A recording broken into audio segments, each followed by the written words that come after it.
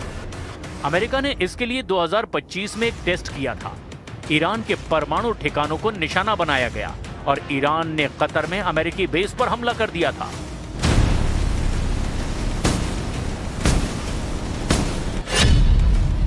2025 के उस हमले के बाद दोनों तरफ तैयारियां की गई। अमेरिका ने जहां समंदर में अपनी शक्ति को बढ़ाना शुरू किया था, तो वहीं ईरान ने रणनीति बनाई कि कैसे अमेरिका को अंधा करना है। अमेरिका ने ईरान के आसपास अपनी फोर्सेस को बढ़ाना शुरू कर दिया। ईरान ने उन मिसाइलों को, ड्रोन को तैयार किया जो बिना नजर आए हमले को अंजाम दे सकते हैं। अमेरिका ने पैट्रियट और थर्ड डिफेंस सिस्टम तैनात किए, तो ईरान ने अपने सैटेलाइट के साथ इंटेलिजेंस को भी मजबूत किया, जिसके दम पर अमेरिका के उन हथियारों को निशाना बनाया जा सके जिस पर उन्हें बहुत ज्यादा घमंड था। We are waiting, we are ready to face you. Come and see how all your assets in the region will be destroyed. Come and see what will happen to American bases, ships, and forces.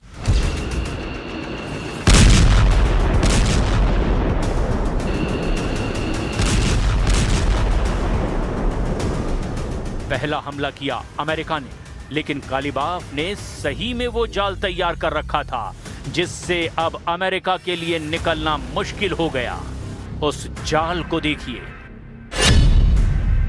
Iran ने America के बाहुबली हथियारों और military equipments पर सटीक निशाना लगाया।